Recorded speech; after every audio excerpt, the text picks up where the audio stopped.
we're back for another episode of the Lakers Fast Break podcast. It's Gerald Glassford coming right back at you here from Lakers Fast Break, Pop Culture Cosmos, Inside Sports Fantasy Football, and Game Source. We truly appreciate everyone out there listening to all of our shows. And if you can, please give us a 5-star review on Apple Podcasts. Plus, if you can like, share, subscribe, follow, or do anything that you can to support us right here at the Lakers Fast Break, Pop Culture Cosmos, Inside Sports Fantasy Football, Game Source, the great folks at LakerHolics.com who need right now all the help and support that you can give. Plus, our good friends at the Hoopheads Podcast Network is sincerely appreciated. And you think your day went from bad to worse.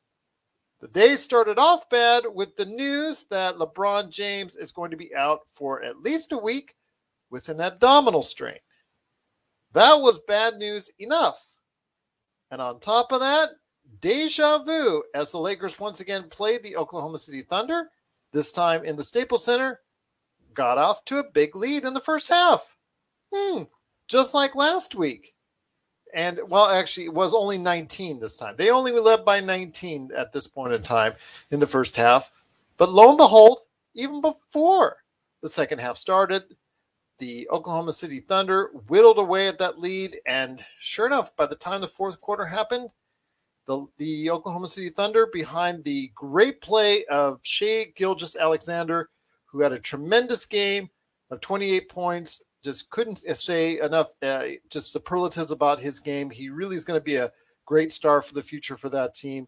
Really just stayed in control and kept this young team in there. And not only that, in the fourth quarter, they just took command of the game, and the Lakers had a valiant effort, but many mistakes in the offering in the final minute, and they could have actually had several opportunities to tie or win the game. And unfortunately, like a ball that Russell Westbrook had going into the lane, just slipped out of their hands. And the Lakers ended up losing 107-104. And here today to talk about this debacle and to try and paint it in some form of fashion in a way that I don't think he can, because the alarm bells are really going to be out now. If you didn't have them out before, they're out now. But you got to go ahead and check out what he's saying today at LakerHolics.com, because now not only did we lose twice to the NBA's worst team, most likely, we've also lost our best player for an extended amount of time. It is LakerTom and LakerTom, despite a great performance by Anthony Davis, 29 points, 18 rebounds. Russell Westbrook, pretty good himself with 27 points. And Carmelo Anthony, 5 out of 10 from 3 and 21 points. Again, it just wasn't enough against the Oklahoma City Thunder. SGA had a hell of a game, and yeah, there's going to be a point in time when the Clippers are going to be sorry they traded that man. Oh, I bet they already are. But, the truth of the matter is, Gerald, is just one game. You can't get too excited about it. You keep feeding me that, and I'm not going to because look at LeBron's injured. So we're playing without LeBron James. But we weren't a great team in the first place. At least we're playing. We're a team that in 3 years has not been able to come up with a positive net rating without LeBron in the lineup. But we're going into a game with him in the lineup. So we're going into a game without him in the lineup, and obviously we're not going to be favored to win that game. And Russ, I thought, played an excellent game. A big gaffe of he totally went ableistic in the last defensive play down there, and Dort got that easy 2-pointer. That was his man, and he just chased out there and left him all alone. And also and then he lost the ball going up for it. But generally speaking, he played well. Russ played well. Reeves played great down the stretch. Melo played great down the stretch. So we lost one game. It's not really going to matter. We may lose a couple more games in the next 4 games that LeBron is likely to miss. I think I'm not concerned about that at all. I think what's the bigger story, to be honest, is LeBron's injury. Because as great as he seems to be on the court, and as much as he seems to have father time held at bay, he is getting injured more often than he was when he was younger. And you can't help but feel that the 28-year-old LeBron James would not have suffered the same injury as the 37-year-old LeBron James. And so that's worrisome. But on the plus side of it, I mean, and this is something I harked on all off season, and it's why I totally supported the Russell Westbrook trade. When you've got three superstars, you're at least still in the game when you have one of them injured because you've got two other superstars. And, you know, the Lakers almost pulled it off tonight. OKC has our number. You know, what can you say? It's basketball. You know, they deserve the win tonight. They played a great game. I thought the Lakers made a game effort to come back. I'm just hoping that LeBron's injury is smart planning for the marathon and not a sign of something that we're going to see more of. But the chances are that, you know, and it's one of the reasons why we got Westbrook, just to make sure that we still have some star power if somebody gets injured, because LeBron and AD both had problems with injuries last year. And both so far this year have had problems with injuries. AD going out of the game again, you know, with the thumb situation and so forth. So he did hurt it in the first half. It's the grind of the season that we're seeing only in the eighth game. Yeah, eighth game. It's actually they're 5-4, so it's the 9th game. Oh, it's the ninth game. Wow, amazing. And I will say that for that last minute is a showcase why I did not approve of that Russell Westbrook trade. Gaff, right? Both in offense and defense. And at critical times in a playoff series, you can't be doing that. And unfortunately, Russell Westbrook is very prone to doing that, which is, you know, part of the reason why I did not want him as on the trade. And you see but we wouldn't have even been close to having a chance to win this game. How do you know? How do you know? You don't know exactly what you could have traded. You don't because know you can just look at your line. All you have to do is look at who's on the bench. Well, I'm not saying about who's on the bench. Play center. You think Rondo's going to do it? It's the answer is actually who wasn't on the bench is who you could have traded for in the first place, not just Buddy Hield, but maybe other players involved. In fact, like I said, the way it was structured, you could have had any number of options at the point guard position besides Russell Westbrook. But there was. I would have loved to have Lonzo Ball. Or you could have had Malcolm Brogdon. It could have been had before he signed his extension. So there's other options that were out there that I thought were better suited for the team. Thought were more steady influence for the team and could have distributed the ball better and played better defense, which is a key for this team because you see they can't defend all the time when they want to. In the fourth quarter, we saw them turn it up on 2 occasions so far in the past couple of days over some suspect teams. This is, again, another suspect team, and they got killed in the fourth quarter, 35-24.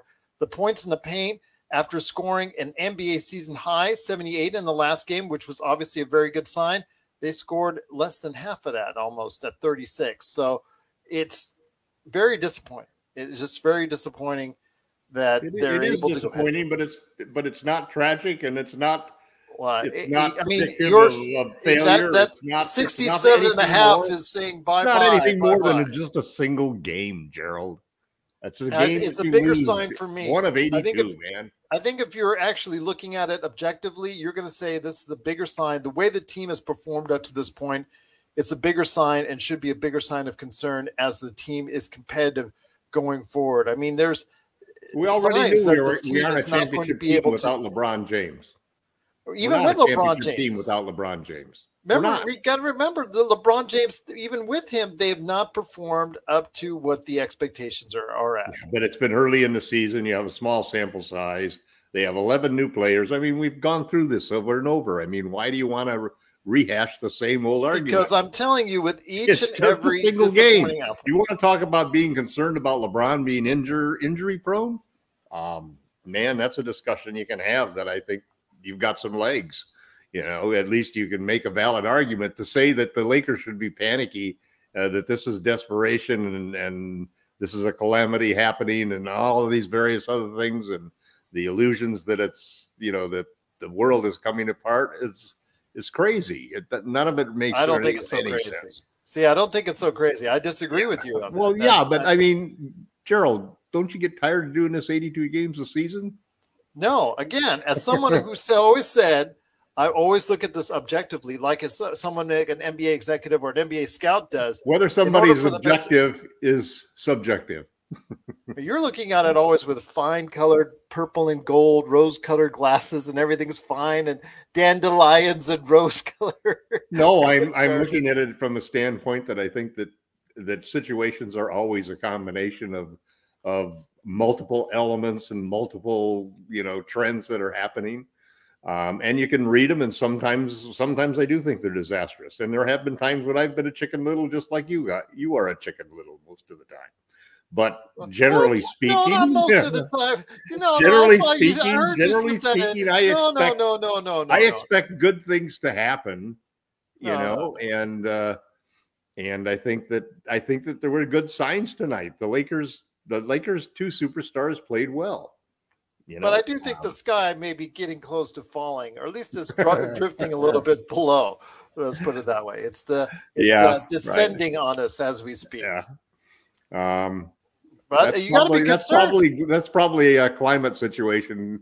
Global warming. The clouds are coming down. The atmosphere is getting smaller, and Well, that's another issue for another show. That's not one like ours. But with the 35 points, but there's nothing. I don't. Tonight's game would not have changed my prediction for how many games the Lakers would lose or win. My prediction for how any of the players would play. In fact, I'm impressed that Reeves came in and played some really clutch basketball tonight, and I'm impressed that Melo is, like I said in the last podcast, Melo is a weapon, and especially when we get into playoffs, he's going to be a very important weapon. It depends how you look at it. He's the guy that allows you to run the LeBron AD pick and roll. And they just cannot double off of. But he's also the guy that, if you catch him on the perimeter, is also someone that's going to be very much of a problem for the Lakers on the defensive end. You've got to try and keep him down low on the block as much as you can, because he's very effective on the block. Is when you put him out on the perimeter. That's where your problem is. You have to sacrifice those points. The game is a balance. You can't have 100% total defensive players. You gotta. I understand that, but still, I think Vogel is probably a 60-40 guy, 60% defense, 40% offense. At times, he reverts to a 70-30 guy. When he puts the two bigs in there, he may be an 80-20 guy. But at least we know he's not a 90-10 guy like some of these coaches. But yeah. The thing I find interesting about Vogel, and most people who follow a lot of basketball knows there are two types of coaches. There's the coach who has a style. He believes in something. He believes he's Mike D'Antoni. He believes in the three-point shot and the fast pace and so forth. And he's going to adapt it some for the roster that he has, but basically he's not going to be successful unless his general manager provides him with a roster that has the talent that can run the type of offense and defense that he wants to run. And then you've got the Mike D'Antonis, who's more of the guy who will adjust, who basically says, well, I'll run in whatever system works with this particular roster. And, and that's 75% of what I do. And 25% of what I do is that give me two bigs whenever you can, He just, he grew up with the verticality, and that's the type of defense that got him in the NBA. And he's not going to lose his job without sticking to those principles, So, and it can be frustrating, because there are times when I think that one of the reasons that guys come to LA, shooters come to LA and fade, is because they understand what's important to Frank and what's important to the team. And it's not the same as you don't have a green light on this team, no matter what you say. If you're LeBron James and Anthony Davis and probably Russell Westbrook, you do. But generally speaking, the rest of the team doesn't have a green light. They better, you put up a shot, it better go in, because there's only a few shots left after you talk about three superstars plus Melo having the ball, So if you get one of those rare shots, you better take advantage of it and make sure that it goes in. And that puts a lot of pressure on guys who aren't superstars, guys who don't expect that ball to go through the hoop every single time they shoot it. And whether they missed or made the last 10 doesn't matter. You know, it doesn't affect their psyche at all. They're just going to let it fly. I'll say this: you've got some very disappointing results from everybody else not named Carmelo Anthony. That's outside of the big two, because you've got, for instance, Dwight Howard. Yeah, of course he's a +8, but he only helped you out with 2 points. I mean, you got DeAndre Jordan. Yeah, he's a +5, but you only got him a single point. Rajon Rondo, you know, he is regular season Rondo to the T. So don't give me that playoff Rondo stuff right now, because it ain't the playoffs. You're getting full regular season Rondo. The thing is, I don't see him with an attitude. I don't see him with the usual non-swagger. He doesn't have his legs beneath him. Yeah, he just doesn't have it. He doesn't have it right now. He gets into the paint and he's stumbling. This is not first thing that goes are your legs, man. I mean, this is not the regular season Rondo of 2 years ago or 3 years ago, where he was, you know, really trying to do something else, or he was really, you know, in a bad way or in a bad spirit, or just meandering through. I think he's really trying to give an effort. I just don't think he has it right now. Right. No, and that's a problem for the team, because that's 15 minutes of nothing that he gave you tonight. Wayne Ellington coming back gave you 9 minutes, but he really gave you nothing as well, missing almost all of his shots. And that's a big factor, because the problem that, as I see it right now, is that our role players are our 2 other starters besides the big 3. Forget LeBron being injured. That's going to have its price, and we'll pay it over the next week. And let's just hope and pray that, you know, that Bron will be okay after that.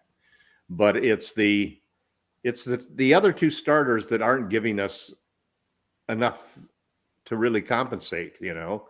And it reminds me, you know, I mean, I've made the argument on the blog that Bazemore and Bradley, or even Ellington and Ariza, you know, the lineup that people thought was going to happen, the 2 guys that were going to start before the injury bug hit us.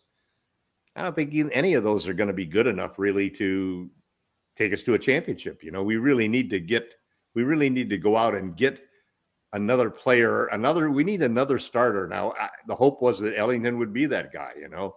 He would be that, let's say, poor man's Buddy Hield. Not with me. I've been it hasn't shown to me, you know. I mean, and you know what that means is that the Lakers may be forced, if, you know, I think I've seen enough to see that Bradley and Bazemore right now are the obvious logical choice for a D and 3 players, which is what Frank wants instead of 3 and D players. He's not going to put the guys who shoot but don't defend as well in there. He's going to put the best defenders in there who are pretty good shooters, but they're not volume shooters. And so that leaves a volume in the 3-point shooting to be done by LeBron and Russ, which is not what you want. We need another starter who can produce like LaMelo, or like Melo can, who we can count on to be 15 points a game. To take that, you know, and it's got to come from shooting. It's got to come from being a player like Melo that you can't leave alone. You know, you put him in the corner, and his defender is going to be in the corner. He's not going to be floating in the lane trying to grab the ball when LeBron drives or Russ drives. He's going to be standing in there. He's going to be standing right next to that shooter, because if he leaves him, that's the guy who's going to kill you. And the Lakers need a guy like that. I'm hoping that, you know, we have some candidates for it. Ellington is the obvious candidate. He's supposed to be maybe next to, listen, what the scouts tell me, and I haven't watched him enough to really see it myself.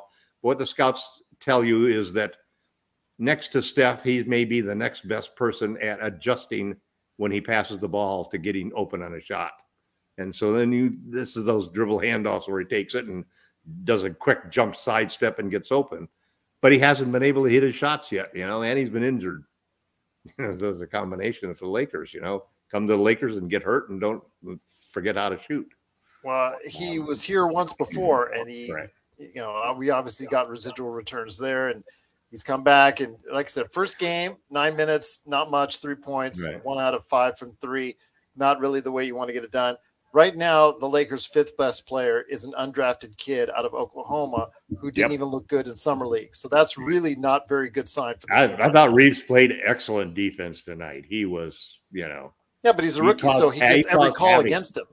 He's the best. He was the best defender against SGA, and I'm just amazed at how good SGA has become, because I always thought he was really going to have problems with his 3-point shot because he shoots it from down at his waist.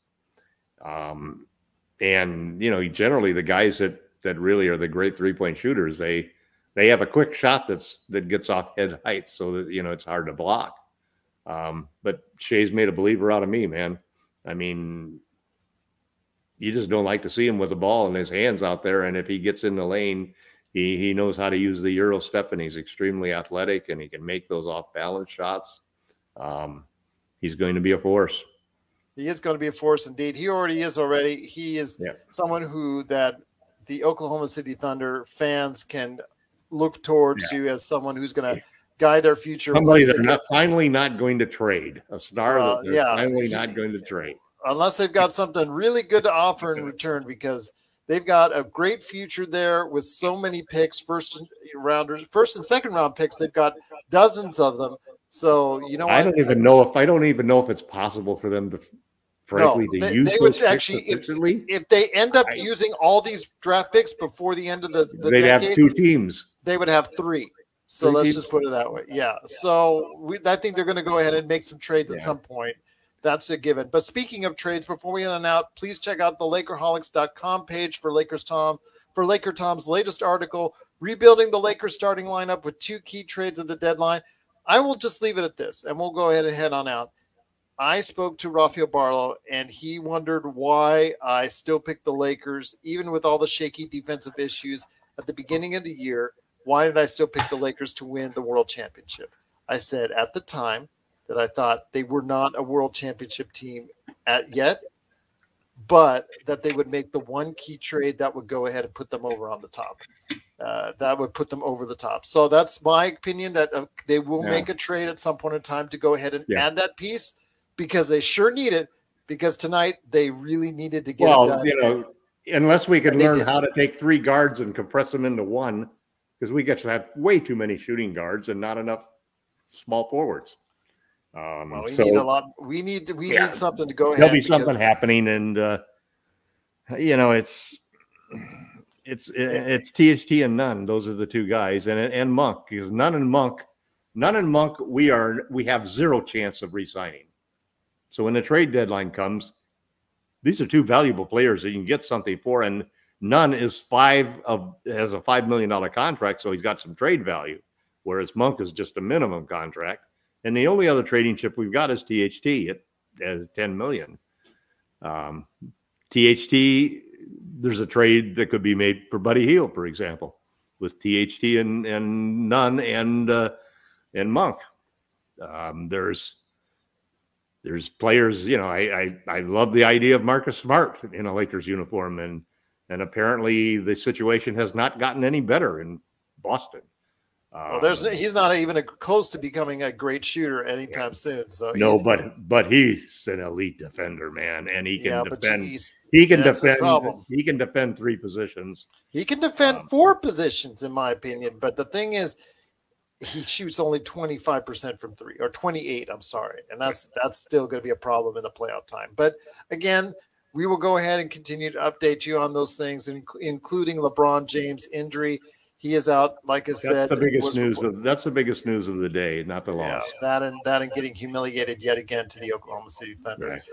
LeBron James is out for another week, it looks like, with an abdominal injury. Hopefully he'll get better soon. Hopefully we'll be closer to just the week and not more, as hinted upon by Woj and Shams and everybody else there. So hopefully everybody will go ahead and get LeBron, feel the good vibes toward LeBron, to hopefully get some type of therapy going so he can get better real soon. But the Lakers did unfortunately lose again to the Thunder, this time at home in a terrible fourth quarter, 107-104. If you have questions for Laker Tom, you want to shout out your disdain or anger or what the Lakers are doing right now at Laker Tom, you can do it on Twitter at LakerTom, or the best place to do it in detail is at LakerHolics.com. You can put a nice little article, nice little paragraph yourself, and just vent to Laker Tom on what's going on with the Lakers. Or if you want to go ahead and do with us, at Lakers Fast Break on Twitter or LakersFastBreak@yahoo.com. Well, Laker Tom, great to have you back here. I'm glad you went ahead and suffered through this show like I did, because it was very unpleasant for Lakers fans to remind you that they did lose 107-104. It's like a vacation, Gerald. You know, we have a 4-game vacation because LeBron's on the bench. Yeah, well, when he comes back from vacation, if it is 4 games. Let's see if we can learn to win. It's a challenge for us. That's an opportunity and a challenge. Let's see if we can learn to win without LeBron in the lineup. Well, the challenge starts on Saturday against Portland, and we'll be here.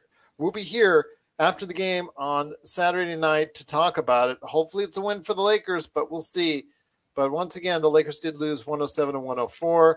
We'll be back and catch you on Saturday after the game, and check us out if you didn't get a chance to, right wherever you get your podcasts. I have a lot of great interviews over the past couple weeks that are not just from Laker Tom. So please go ahead and check out all the great interviews I did with also Jennifer Matthews-Lewis, Sean Grice, and so much more. So check it out today right here at the Lakers Fast Break. But once again, 107-104, the Oklahoma City Thunder over the Los Angeles Lakers. And we'll be back on Saturday after the Portland Trailblazers game when they're going up to Portland. You know how they're always doing Portland, but we'll see. Trying to keep up some positivity here. So let's go. Let's go Lakers. And let's see what they can do on Saturday right here at the Lakers Fast Break Podcast.